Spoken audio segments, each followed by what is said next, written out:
Hello everyone, and welcome back to Pokepaint, the series where I create new Fakemon to inhabit my fan-made Pokemon region, a region based on the British and US Virgin Islands, Tripor. As promised, I'm finally getting to the highly anticipated Fire Gym video.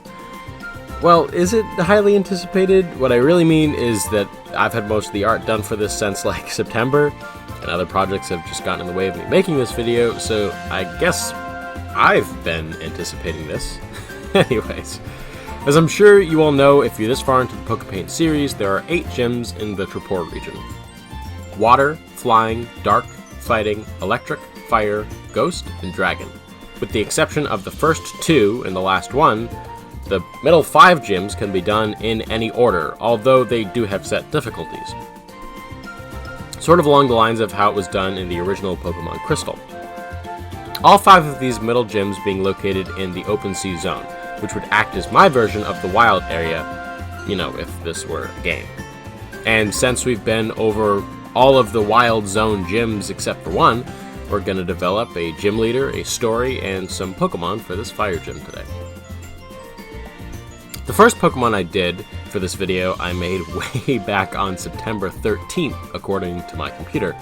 And it was a Pokemon that I've had an idea for an even longer time. I love the Pokemon Chinchou, like, a lot, but I'm sort of lukewarm at best on its evolution, Lantern. I have a few problems with Lantern that I'll get deeper into when I show you its process, but for now, I'll just say my main issue with it is that it doesn't feel like a final evolution. Not that every final evolution Pokemon has to be all big and imposing, but Lantern just looks lazy? I don't know. I'll go further into it, as I said in a bit. As for Chinchou, I had to come up with a good reason for me to give it a regional form, besides my dislike for its evolution. That came in the form of a type change from Water Electric to Dark and Fire. I thought about the real-life inspiration, the anglerfish, and how it uses light to lure in and capture smaller prey. That sort of ghostly idea made me think about giving it these kerosene lamp-like lights. Speaking of those lights, I knew that with this Pokemon, like the ghost-type Pokemon that I did for Halloween, very purposeful directional lighting would be super important, both to make them look spookier, as this regional form would be, but also thinking about the realistic light source in, its own lamp. And there you go, Triporian Chinchou was born. Chinchou, the angler Pokemon. Unlike their Johtonian counterparts that live near the shore, these Pokemon live deep down on the ocean floor. This is why they were only recently discovered. They eat the molten rock near hydrothermal vents, and that helps keep their lamps lit. Okay, so now on to Lantern, and I'll preface this with, it's not that I dislike Lantern, but it's more that I really want to love it, but just don't. The first thing, like I said, is that it doesn't really work as a final evolution. Again, it doesn't have to be mean looking, but its shape just doesn't look very purposeful at all, almost like it's, a rough draft. On top of that, it both loses the charm of Chinchou with certain aesthetic differences present, while at the same time completely failing to draw visual similarities to its real-life inspiration, the anglerfish. Again, it's not really a rule that Pokemon have to do that, but it's definitely a huge missed opportunity with Lantern. So in short, to fix this regional form, I kept certain visual motifs like the eyes of Chinchou, while expanding on some of the other aesthetic choices that I chose to put in the first form in a way that would logically lead to its final form. Also, as you can probably tell, this is a middle stage. I'm taking the opportunity to create a final form that would really honor the idea of an anglerfish Pokemon. But we'll get into that in a bit. Lantern, the light Pokemon in the evolved form of Chinchou. These Pokemon are the ambush predators of the deep, using the light on their heads to distract less intelligent Pokemon and then attack with their set of long fangs. So I actually designed this Pokemon before I did my Lantern form. As you can see at the beginning here, I tried to do a Lantern but wasn't super confident enough to go through with it.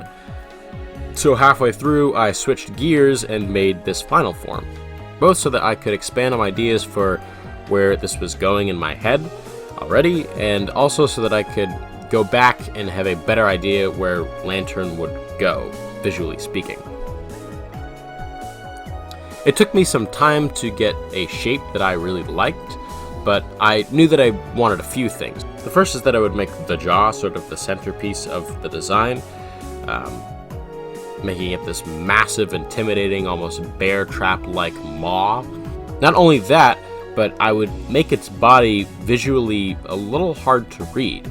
Usually this would be a bad thing for a Pokemon design, but if you look at real anglerfish, a lot of them have these weird tendrily bits that are both just horrifying to look at, and also make the real body of the creature a difficult shape to discern.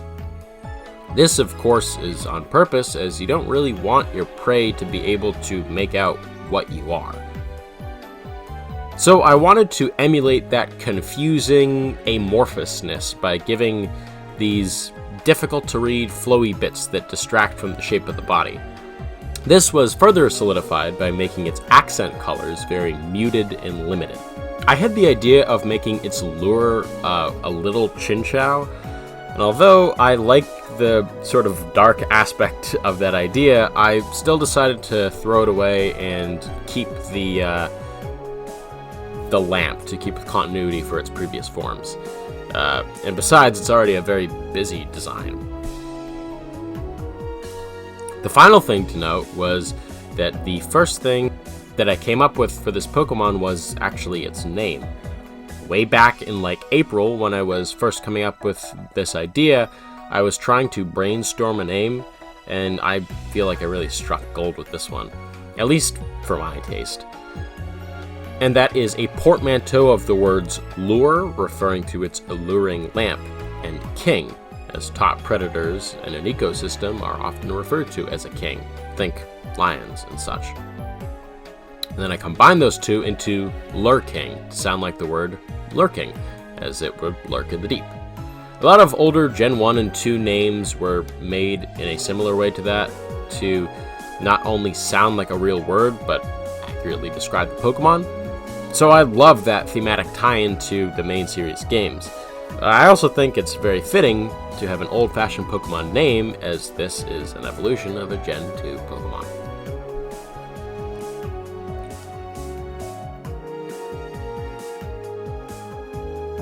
Lurking, the lure Pokemon in the evolved form of Lantern. Unlike in any other region, particularly powerful Lantern in Tripor can take on the form of Lurking when they evolve. Armed with a set of the Pokemon world's most powerful jaws and its hypnotizing lamp, it is the most famous and effective powerhouse of the deep. It conserves its energy by sitting perfectly still for hours or even days at a time, and then when it deems it right, it suddenly attacks with surprising strength and speed. Personally, I love Lurking. I think it's one of the cooler Pokemon that I've done, but even with that said, when I went to build the gym leader's team for this video, Lurking didn't really fit in with the rest of the fire Pokemon, even though it's the right type, so I decided to replace it as the ace. When I went back through the decks of Pokemon that I've done, I came across one that I thought would make a great ace, that I also was really jonesing to redesign anyways, so that works out. And that Pokemon is Vironite, my humanoid, Gallade-esque sword plant Pokemon. It's a real shame too, because I love Toxaleaf and Fence Ivy, but my original Vironite just felt uninformed, I guess. The design looks, and if I remember, was kind of rushed through. I wanted to just give it another pass, as due in large part to my original imagining of this Pokemon, it really seems like a Pokemon that I should love. So, going back to this one, I had a few ideas in my mind on how I'd go about this. The main of which was that I wanted to streamline the main big features of this design, reworking the sword, the cloak, and the headdress into some more visually interesting and, most importantly, cohesive shapes. I really wanted to fix up the pose as well, as in the original, it didn't really illustrate the personality that I imagined this Pokemon to have. It looked kind of scrappy. This opposed the elegant, skilled swordsman which I wanted to portray. My final change was to the color palette. I wanted to simplify it in the way that in the original, the colors were strangely distributed, leaving some very empty sections and some very busy sections that were kind of too packed with color. In this reworked version, yes, we lose some of the accuracy to the real-life fire sword plant, but we gain some really nice visual continuity with the others. Vironite, the sword plant Pokemon, the evolved form of Fence Ivy.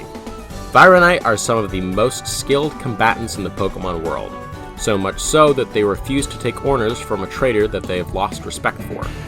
The blades on the end of their fingertips are actually a set of beautiful flowers. They can vibrate these flowers at such a frequency that they can cut through solid rock or metal, as if they are using a superheated blade. So those are the Pokemon that we've added to the Pokedex this week. Have I changed your mind on Vironite, or did you like the original? Let me know down in the comments. I think it's a major improvement. In the meanwhile, we'll move on to the Fire-type gym leader, Ashley. In designing a gym leader, there are a few important aspects of the design that I've failed to mention in any of my other videos so far. A big one, especially with recent gym leaders, is that they usually play a role in the town or city where they are. This can actually surprisingly differ with each gym leader. While Mr. Nickit, the Dark-type gym leader, is a local celebrity, Angelo, the Ghost-type gym leader, is the village outcast. Ashley fills the role of the leader of her isolated community. So it was important that I included some strong and distinct-looking aspects in her design. Like the hair that resembles billowing smoke and the staff that would be used for fire spitting. Because, fire type. Another thought is that with the other gym leaders, they had a visual characteristic that related them to their type. With two exceptions in Ty and Mr. Nickit, who the first one was designed too early and the other was based on a real person, I followed those ideas with all of the other gym leaders. Ariel wears both a jacket that vaguely resembles the uniform that a pilot might wear on a commercial flight, but also has whitish hair that sort of resembles at least the color of clouds. Warren, the fighting type gym leader, is just physically imposing, not to mention his getup. Electra is dressed in a stereotypically nerdy way while also having a messy tuft of hair that looks like a lightning bolt. And Angelo, he's pale and gaunt. Two very ghostly characteristics. So what relates Ashley to the fire type in the way that the others are visually tied to their own types? Well, put simply, she's hot. Yeah, that's it. The incendiary badge was another simple deconstruction of a wisp of flame. Very simple colors and shapes, and I think it came out very appealing.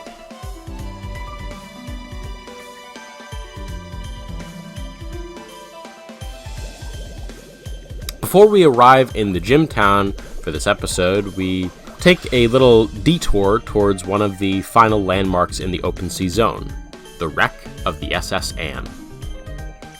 Yep, this might go against the main series canon because I don't really know if the SS Anne's wreck location is ever stated in the games, but I think it's at least general consensus through both the anime and the game stories that this ship was at least sunken somewhere. If I'm wrong, and we do know the location in lore, this could probably just be another ship with the same name, but either way, I think it's a cool reference to the anime and the original game.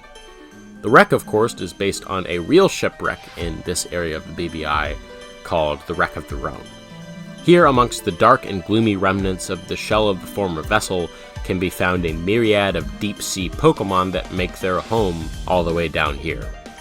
those being Pincurchin, Nixalecki, Cumulonyx, Triporian Carvana and Sharpedo, Triporian Chinchou, Lantern and Lurking, and Goribus and Huntail. There are 2 more Pokemon that you might be able to find down here that exist already, but I plan to make regional forms for, so I'll keep those 2 a secret for now.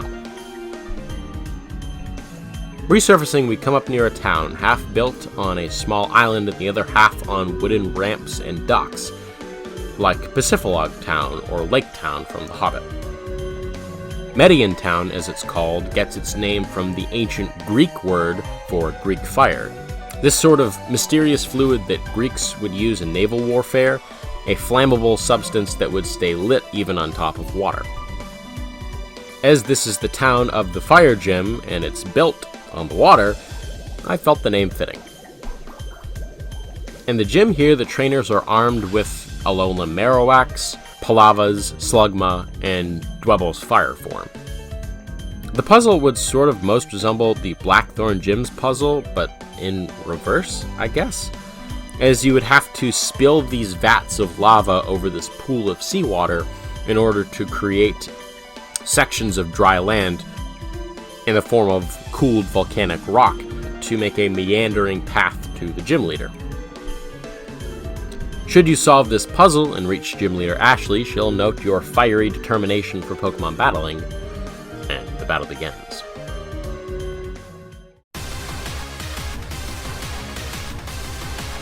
Ashley leads with a level 35 Torkoal, the ability Drought, and the moves Smokescreen, Fire Spin to lock your Pokemon in a status condition, Body Slam, and Flamethrower for stab. Her second Pokemon is the deceptively strong for its size Palava, at level 35 with the ability Flame Body. It has the moveset Lick to paralyze you, Fire Spin, Bounce, and Blaze Kick for stab.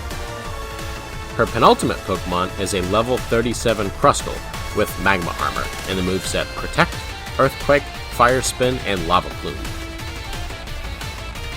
Her ace Pokemon is the silent but powerful Vironite. At level 39, its ability Chlorophyll plays off her Torkoal's Drought ability, as it strengthens Vironites in the sun. And if you want my advice, bring a Pokemon that knows Rain Dance, as her moveset is stacked in sunlight. That being Fire Spin, Synthesis, Solar Beam, and Fire Lash. If you should bring some wit to this battle and not just brute force your way through it, you may be able to defeat Ashley and earn the Incendiary badge.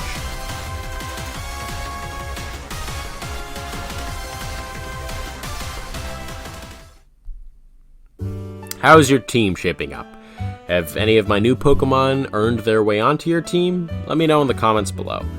I'm really happy that I finally got to this video, as the art's sort of been burning a hole in my pocket, so to speak.